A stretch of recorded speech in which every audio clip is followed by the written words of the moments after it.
Donc, pour me présenter en quelques mots et présenter ce qu'on fait chez Mention Lab, alors on a démarré, et comme beaucoup, en tant que pur outil géo. Alors j'ai moi-même du monde du SEO, donc à la base via une agence, puis on a développé cet outil, où dans un premier temps l'objectif c'était purement mesurer la visibilité des marques dans l'IA comme vous le connaissez certainement, et je ne vais pas parcourir ce qu'est le géo en détail, etc. Je pense que l'objectif ici ça va être d'être dans du concret et dans des vrais cases qu'on a eu l'occasion de faire avec nos clients. Mais donc au-delà, et on s'est vite rendu compte qu'au-delà du géo, il y avait beaucoup d'autres enjeux avec l'AI Search et beaucoup d'autres data à récupérer aussi. Et donc dans les autres types de data à récupérer, il y a notamment tout ce qui touche à la perception, et donc aller récupérer quels sont les attributs de votre marque qui sont représentés dans l'IA, parce qu'en réalité la marque, et en tant que brand manager, on perd la relation directe avec sa cible. Il y a un LM qui réinterprète notre message de marque et qui va leur communiquer à notre cible. Donc être capable de repérer quels sont les attributs et est-ce que ce sont bien les USP qu'on veut mettre en avant qui sont eux-mêmes repris par l'IA. Donc là il y a tout un pôle dans Mention Lab qui est dédié à ça. Il y a tout un pôle insight aussi. Je prends un exemple sur tiens, j'ai X euros sur mon compte en banque, comment l'investir? Il y a certaines banques qui préfèrent que certaines solutions d'investissement soient remises en avant plutôt que d'autres et qui sont intéressées surtout de savoir comment est-ce que l'IA va influencer leur cible. Donc c'est tout un track aussi qu'on est capable de faire. Et toute la partie agentic commerce, qui est la partie qui arrive maintenant et qui évolue énormément. Aujourd'hui, on va se concentrer quand même encore sur cette partie géo, mais je tenais à le préciser avant, et sur la partie content pour le géo, encore une fois avec des cases ultra concrets. Peut-être juste rapidement aussi, on est basé, vous l'entendrez peut-être, à Bruxelles, mais on a des clients partout dans le monde, à la fois en Asie, aux États-Unis et des équipes là-bas aussi. Et on a un modèle qui est énormément basé sur nos partenaires qui apportent toute leur expertise et leur valeur. Mais pas que, on a aussi évidemment des clients qui utilisent en direct la plateforme.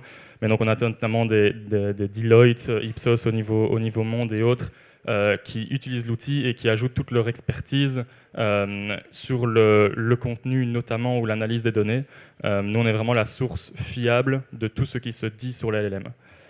Voilà pour la petite passe de présentation. Je vous propose maintenant de rentrer dans le cœur du sujet. Le big shift. Encore une fois, je vais y aller très vite. Je pense qu'on ne serait pas là et on ne serait pas autant d'ailleurs si ce shift-là n'était pas arrivé. Si on voit un utilisateur, par exemple, qui cherchait pour une voiture, quand il devait chercher pour cette voiture, il y a encore quelques années, allez, pour ne pas parler en mois, il allait utiliser Google, il allait analyser plusieurs articles de blog. Aujourd'hui, il va utiliser soit directement ChatGPT, soit AI Overview. Alors cette presse-ci, on pouvait déjà la présenter en Belgique et je pense partout dans le monde il y a un petit temps. Enfin, on peut l'annoncer aussi en France maintenant où AI Overview va apparaître dans le courant de l'été. Donc en réalité, le funnel a complètement changé, où toute la décision se fait dans cette conversation avec le LLM. Et puis ce qui se passe encore aujourd'hui, c'est qu'une fois que le produit a été choisi, on quitte la conversation avec le LLM et on va sur le site pour convertir. Et donc en réalité, vous avez certainement souvent le challenge en interne si vous êtes chez l'annonceur, de dire oui mais en fait quand on regarde les stats sur notre Google Analytics, on voit qu'il n'y a pas tant de trafic que ça qui vient des LLM. Oui mais en fait ça ne veut absolument rien dire puisque le nombre d'utilisateurs qui vont cliquer sur la source et arriver sur votre site, il est très très faible.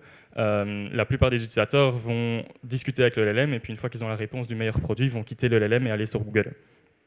Encore une fois, avec l'agentic commerce, mais on ne va pas l'aborder aujourd'hui, tout va se passer dans la conversation. C'est déjà le cas aux US où avec AI Mode, on peut commander un produit directement depuis AI Mode sans même aller sur le site du retailer. Donc l'enjeu dont on va parler aujourd'hui va être d'autant plus important. Et donc comme on en parlait, c'est vraiment la layer entre la brand et la décision du consommateur. Et donc évidemment, il y a beaucoup d'insights à aller chercher. Je repasse rapidement aussi, avant de rentrer dans les cases, sur la partie de comment est-ce que ça fonctionne concrètement et de ce qu'on en sait aujourd'hui. Alors quand on fait une requête, par exemple sur ChatGPT, et la notion de query fan out, je suis sûr que vous en avez déjà beaucoup entendu parler, mais pour rapidement être sûr qu'on soit tous au clair, c'est le fait que quand on demande à ChatGPT, je cherche par exemple une voiture familiale ou peu importe, ChatGPT va diviser cette longue requête en plein de sous-requêtes qu'il va aller chercher sur le web. Et donc notre enjeu est évidemment d'apparaître dans les sources qui sont elles-mêmes indexées sur ces sous-requêtes-là. Donc c'est une mine d'or, c'est comme une recherche de mots-clés, on va dire, qu'on avait l'habitude de faire en SEO. On a accès à ces queries fan-out, évidemment, et on les reprend dans Mention Lab. Et donc, c'est des nouvelles idées de contenu sur lesquelles on doit absolument être positionné. On y reviendra par la suite. Mais donc, il va découper cette longue requête, faire plein de sous-requêtes, découvrir sur le web plein de types de contenus, choisir les contenus qu'il va analyser, parce qu'il ne va pas savoir tous les analyser sur base évidemment du ranking, mais il a de moins en moins d'importance, mais des métadonnées pour savoir si ça répond vraiment à l'intention de recherche de l'utilisateur, les données structurées qui ont un impact énorme et qu'il peut récupérer évidemment avant d'aller scraper tout le contenu, et puis toutes les données techniques, par exemple la vitesse de chargement, il ne peut pas se permettre d'attendre plusieurs secondes alors que l'utilisateur attend lui encore sa réponse. Et puis finalement, du coup, il va analyser le contenu et puis il va finir par donner la réponse à l'utilisateur. Donc concrètement, maintenant, on a compris comment est-ce qu'on pouvait l'influencer. C'est être certain d'être mentionné dans les sources qui ont été choisies par l'IA. Et justement, si on rentre dans les sources qui ont été choisies par l'IA, il y a deux grands types de sources, entre les sources internes, votre propre site de marque, et puis les sources externes qui sont prises en compte. Et là où en réalité avec le SEO, il y avait un enjeu certes off-site d'aller chercher des backlinks, etc., mais c'était toujours dans un objectif final de faire en sorte que votre site remonte dans l'index. Ici, on voit que les sources externes représentent 90% des sources, là où votre propre site de marque représente 10%. Donc il y a clairement un changement de paradigme à avoir là. C'est pas pour autant évidemment qu'il n'y a plus rien à faire sur votre site, c'est pas pour autant que votre contenu non plus n'a plus de valeur. C'est simplement que les supports où ce contenu doit être diffusé doivent être complètement variés et c'est ce qu'on va voir aujourd'hui. Donc j'avais pas envie de prendre l'angle classique de dire bah oui, pour faire des contenus c'est bien, il faut mettre des lustres à puces, il faut mettre des résumés en début d'article. Je pense que vous l'entendrez lors des différentes conférences, mais on va plutôt voir quelles sont ces sources externes-là qui représentent en réalité 90% et comment faire en sorte d'y apparaître et qu'est-ce qu'on a déjà pu tester. Dans ces différentes sources, il y a à la fois les médias traditionnels, les plateformes de comparaison, les réseaux sociaux et tout ce qui touche au blog ou au forum. On voit que c'est beaucoup du contenu fatalement externe qui est perçu par le LLM comme un contenu fiable, agnostique, objectif, beaucoup plus évidemment que votre propre site de marque. Et ça intéresse peu le LLM d'aller voir sur une requête, par exemple dans l'automobile, le site de Kia, le site de Peugeot, le site de Renault, qui disent tous qu'ils ont la meilleure voiture.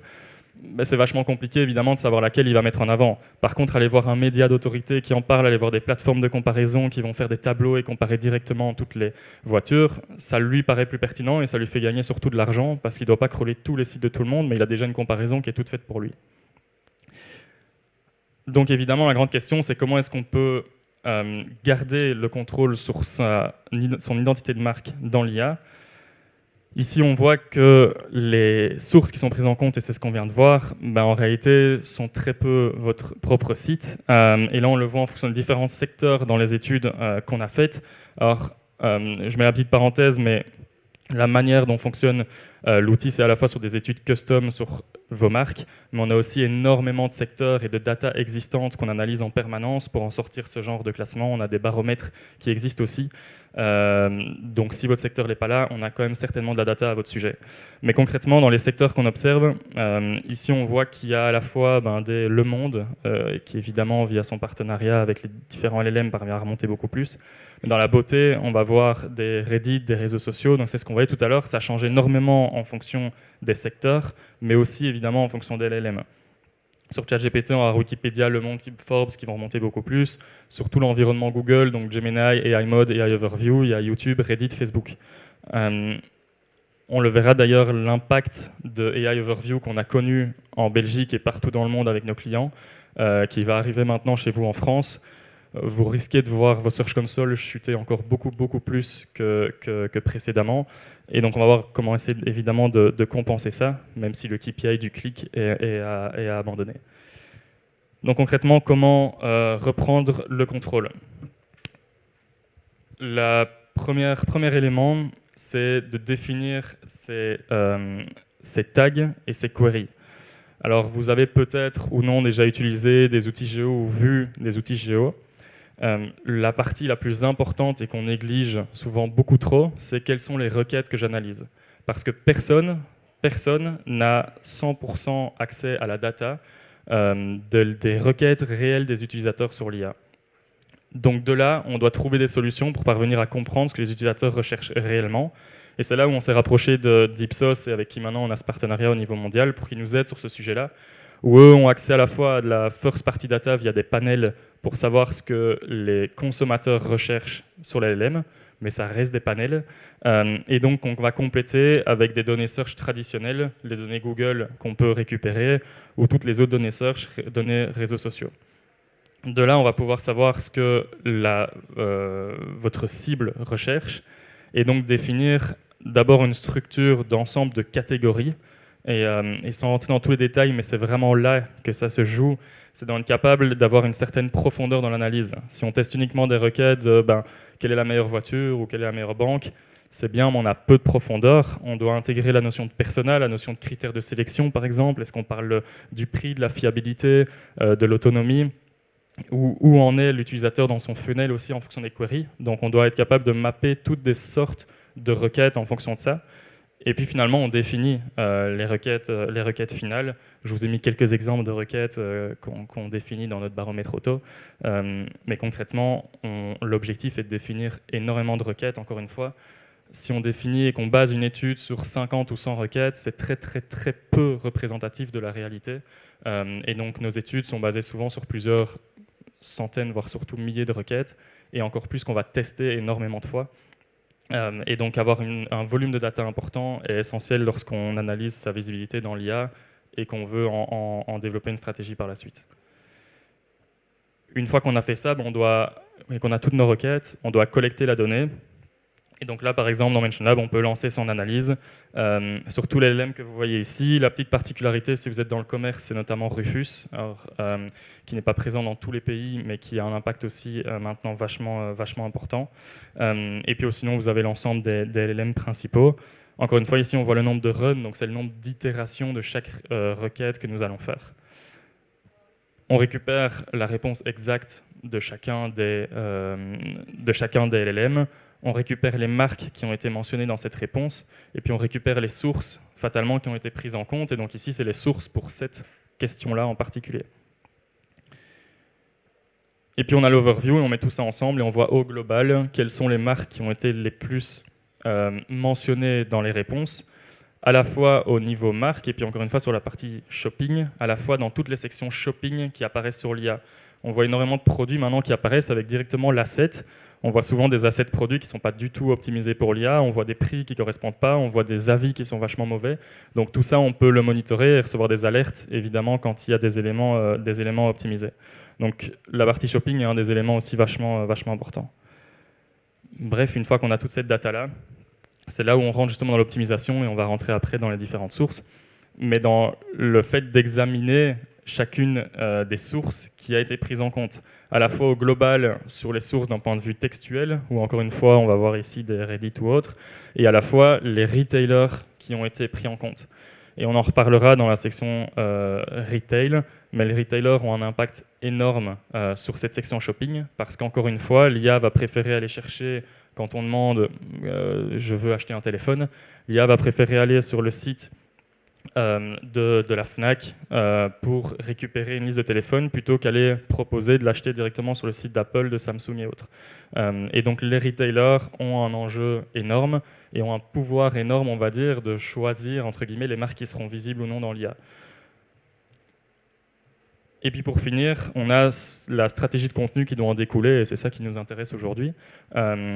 Et donc là, on a la capacité de voir tous les contenus qu'on doit soit optimiser sur son site. Pour part de la cannibalisation, on ne va pas proposer de créer des contenus qui existent déjà. Donc il y a l'optimisation de contenus existants qui est une grosse partie qu'on néglige souvent. On pense souvent à la création de contenu, mais l'optimisation est un élément clé. Et puis il y a évidemment la création de contenu, et puis toute la création de contenu off-site, où là l'idée est de voir tous les contenus qu'on peut créer et optimiser, générer le contenu ou générer son brief directement depuis l'outil.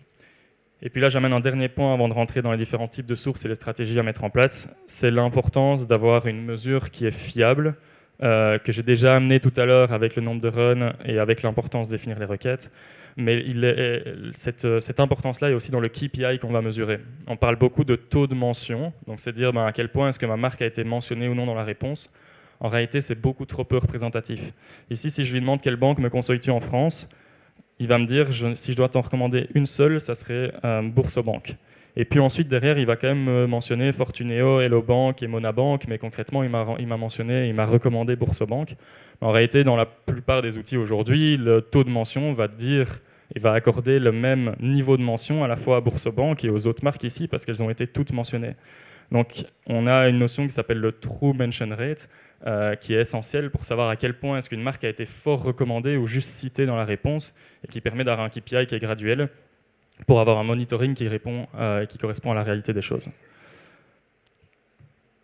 Voilà concrètement. Si on aborde maintenant les 5 leviers de contenu principaux, on va avoir d'abord tout ce qui touche au site de marque. Et encore une fois, c'est pas qu'on doit oublier le site de marque, mais on doit repenser la manière dont on travaille sur le site de marque. Ici, par exemple, Accor, qui est un de nos clients, on s'est rendu compte en faisant l'étude pour Accor que les pages qui remontaient le plus pour le groupe Accor, c'était les pages qui étaient sur le site du groupe justement et pas sur le site des marques, et qui elles-mêmes faisaient des classements des meilleurs hôtels à Sydney. Évidemment, Accor a la chance d'être un groupe avec plein de marques, et donc ils vont mettre plein d'hôtels évidemment qui ne font partie que de leur groupe, mais l'IA va quand même les prendre en compte comme source parce que c'est un classement, parce qu'il paraît objectif, entre gros guillemets. Ils ne vont pas nécessairement chercher beaucoup plus loin, comme quoi c'est le groupe Accor et qui référencie que leurs hôtels. Et donc c'est ce qui leur permet d'être perçus comme une source externe, entre guillemets, malgré le fait que ça soit leur propre site. Donc ça, c'est un des premiers insights. Si vous avez l'occasion de faire ça, même si en réalité vous n'avez pas un groupe et vous avez une seule marque, c'est une excellente manière d'apparaître dans les réponses. Pour vous donner une autre piste aussi, en Belgique, on a travaillé avec Skoda. Et en réalité, Skoda en Belgique est importé par un importateur qui a plusieurs marques et qui a plusieurs sites. Et donc au lieu d'utiliser le site skoda.be où on se rendait bien compte que de un, en termes de politique interne, c'est parfois très compliqué, je pense que vous le savez, de modifier parfois la moindre virgule sur des sites de marque. Et donc on a plutôt été chercher un site sur lequel ils avaient la main, mais qui était perçu comme un site externe. Et donc MyWay, en réalité, c'est leur site où ils vendent des voitures d'occasion.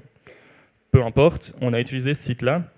On a vu que dans les contenus pris en compte, c'était surtout des contenus de comparaison, donc on savait qu'il fallait faire des pages comparaison et que ça servait à rien du tout de s'entêter à essayer de se dire on optimise notre site, techniquement notre site, à faire des meilleures pages produits. Peu importe, si ces pages-là ne sont pas prises comme source, on perd notre temps. Donc on a plutôt été sur des pages de comparaison où on a créé 10 pages de les meilleures voitures familiales, les meilleures voitures sportives ou peu importe, qui correspondaient, donc pas en l'occurrence sportives, mais aux attributs qu'on souhaitait mettre en avant de Skoda.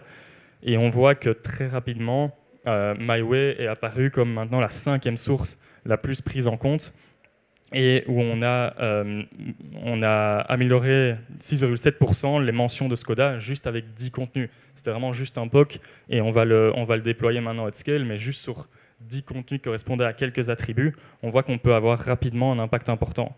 Donc n'hésitez pas aussi, si vous avez d'autres sites, ou même à créer votre propre site.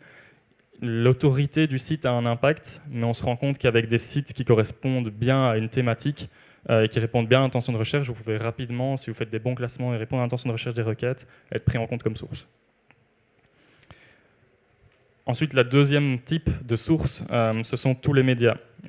Et donc là, encore une fois, un autre case concret, c'est avec Ventures Media, donc qui est le média et la régie derrière Forbes et derrière Elle en Belgique, et avec Spa, qui est une marque d'eau assez réputée.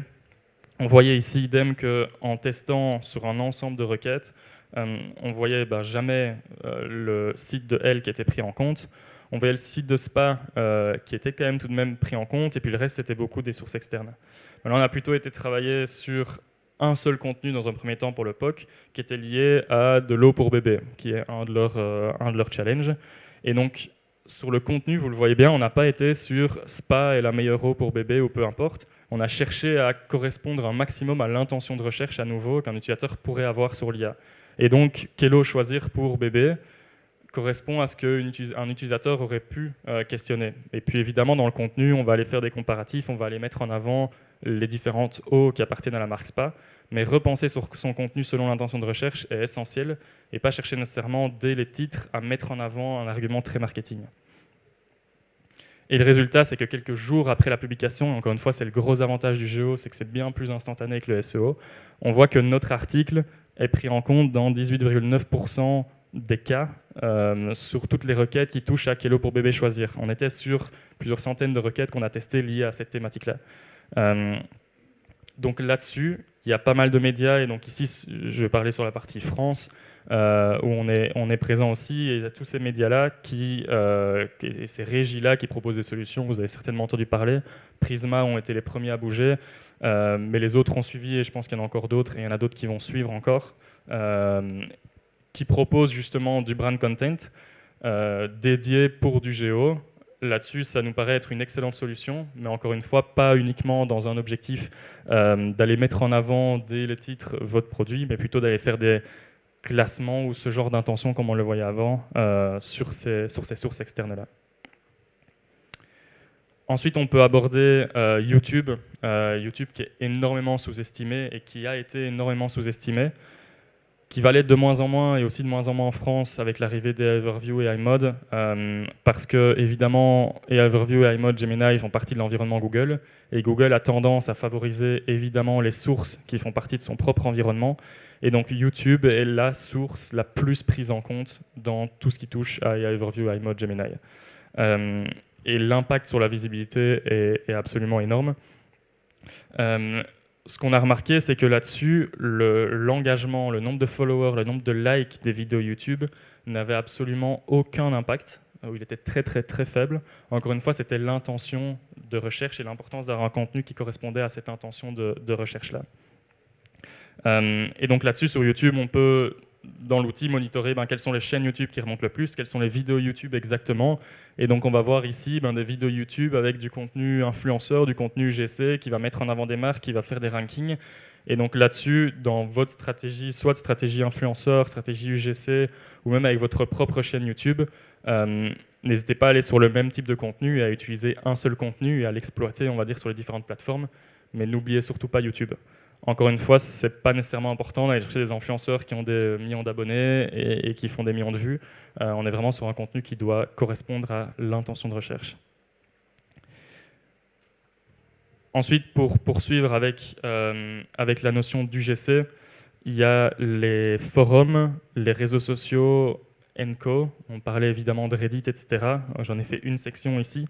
Mais je voulais montrer un cas très concret ici avec Proximus, qui est l'opérateur mobile numéro 1 en Belgique.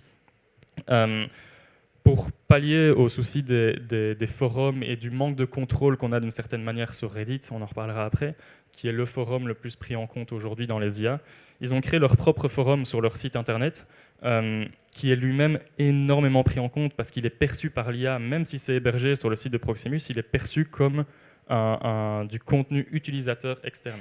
Évidemment, Proximus a quand même la main sur la modération de ce forum. Et donc, c'est une manière de garder le contrôle sur ce qui est dit à votre sujet dans les LLM.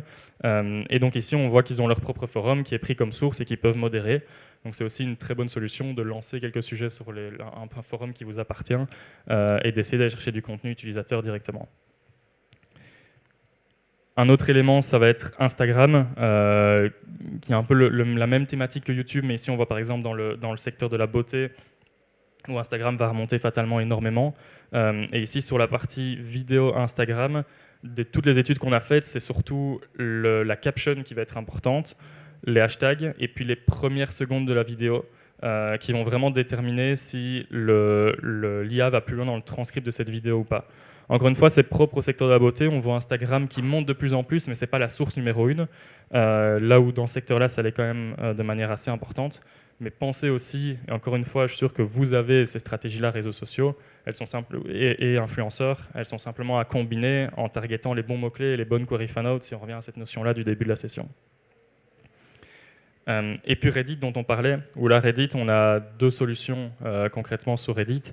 La première solution, c'est je vais d'abord prendre la solution éthique, on va dire, de poster en tant que marque. Reddit a sorti une offre B2B, vous avez peut-être déjà entendu parler, qui permet d'interagir en tant ici, on parle de Guerlain par exemple, en tant que Guerlain, sur ce forum-là, en disant bah oui, évidemment, Guerlain c'est une bonne solution, peu importe.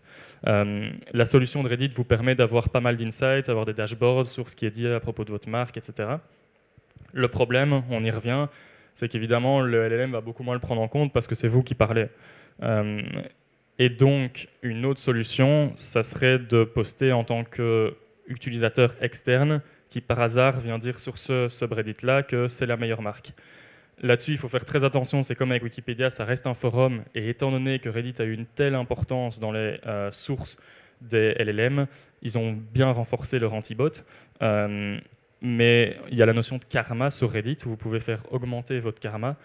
Et donc, ce que je vous conseille de faire, et c'est ce qu'on a fait, on a plusieurs comptes Reddit avec différents personas. Par exemple, le jeune qui sort du nid familial et qui va avoir son appartement.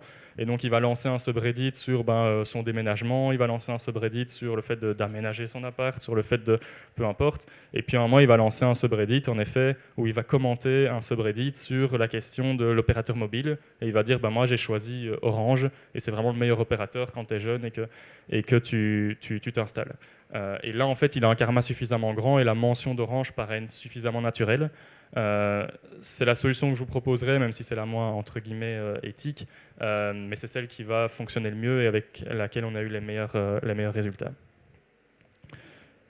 Et puis finalement Wikipédia, où là on a eu 2 expériences sur Wikipédia, à la fois justement avec une des marques automobiles, où la personne en interne avec son adresse mail avait voulu aller modifier la page Wikipédia. Le problème c'est qu'elle s'est fait flaguer directement et après c'était plus possible du tout de la modifier, donc je vous incite pas nécessairement à essayer de le faire vous-même, mais c'est le même principe, il y a des contributeurs Wikipédia qui faisaient ça pendant des années de manière souvent très bénévole. Maintenant que ça a un impact aussi important sur l'IA et la visibilité des marques dans l'IA, ils commencent à vendre leurs services pour parler des marques et créer des pages entreprises ou modifier des pages entreprises. Donc là-dessus, on peut évidemment trouver des solutions à ce niveau-là pour faire en sorte de modifier une page Wikipédia. Mais tout l'enjeu est de savoir quelles sont les pages qui sont prises en compte, quels sont les subreddits qui sont pris en compte, quel est le type de contenu Instagram. Et donc toute cette donnée-là, on peut la récupérer. Et puis je vais terminer par un dernier point, c'est le point retailer, encore une fois, pour ceux qui sont dans le commerce, où là je vais prendre un exemple de MediaMarkt ici, qui vont créer des classements des meilleurs ordinateurs portables, par exemple, ou peu importe. Encore une fois, ils ont cette force de pouvoir créer des classements, c'est pour ça que c'est une source externe. Et puis ils ont évidemment l'autorité en tant que MediaMarkt. Et donc ici, il y a un gros enjeu comme pour les médias, mais en tant que retailer, pour créer une offre géo et vendre cette visibilité-là à vos clients si vous êtes un retailer. Et je suis convaincu que si vous êtes un e-commerce, vous allez voir défiler des offres de retail média. On discute avec plusieurs parce que c'est un enjeu qui commence à évoluer. Ici, on voit aussi au niveau des pages produits, donc il y a toute la section shopping dont je vous parlais. Et on voit que les pages produits qui vont être prises en compte, en effet, ce sont les données structurées qui vont avoir le plus d'impact dans toutes les études qu'on a faites. Donc là-dessus, mettez le plus d'informations possible dans vos données structurées des pages produits. Ça va être vraiment le facteur numéro 1, notamment avec toutes les données structurées liées aux avis. On voit que ces avis-là permettent d'être beaucoup plus pris en compte dans toute cette section shopping, encore une fois, qui aujourd'hui a un impact, certes, mais qui demain aura un impact encore bien plus grand parce que c'est depuis cette section-là que l'utilisateur pourra payer, commander sans même arriver sur le site du retailer. Donc là-dessus, on peut aller beaucoup plus loin, mais le premier conseil, c'est vraiment les données structurées qu'on doit retravailler. Donc pour clôturer, n'hésitez pas, on a donc toutes les études dont je vous parlais, des baromètres auxquels vous pouvez déjà accéder ici avec le QR code dans plusieurs secteurs. Alors je pense qu'il n'y a pas tous les secteurs du tout sur le site. On a une bonne vingtaine de secteurs, donc n'hésitez pas à nous voir. On a un stand dans le coin droit, si je ne me trompe pas, de la salle, où on pourra vous montrer où vous en êtes en tant que marque, vous montrer toute cette data-là, quelles sont les sources, quels sont les subreddits que vous devez surveiller, les types de chaînes YouTube. Enfin, on a déjà toute cette data existante, sans devoir faire des études custom à chaque fois. Et puis pour d'autres questions spécifiques, n'hésitez pas à nous trouver ou à nous contacter. Merci beaucoup.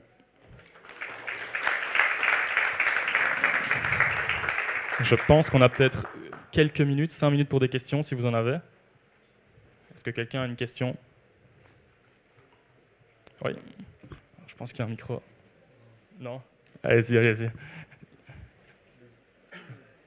Hop. Les articles qui sont commandités, est-ce que le IA les considère différemment? Donc, tu parlais des contenus de brand. Non. Si un article de brand est est payé, il est identifié comme commandité dans un média. Est-ce que le IA le perçoit différemment? Non, pas du tout. En tout cas, pour le moment, pas du tout. Si ça devient le cas, il y a des solutions pour en réalité faire en sorte que le message qui apparaît, comme quoi c'est un article sponsorisé, il soit moins lisible, par exemple, qu'il soit derrière du JavaScript, etc. Donc il y a des solutions un peu techniques innovantes qu'on pourrait imaginer, mais pour le moment, ça n'a aucun impact sur la visibilité derrière. Ce qui est une très bonne chose, évidemment. Très bien. Bon, je suppose que c'était clair. Du coup, n'hésitez pas en tout cas, et merci encore à vous.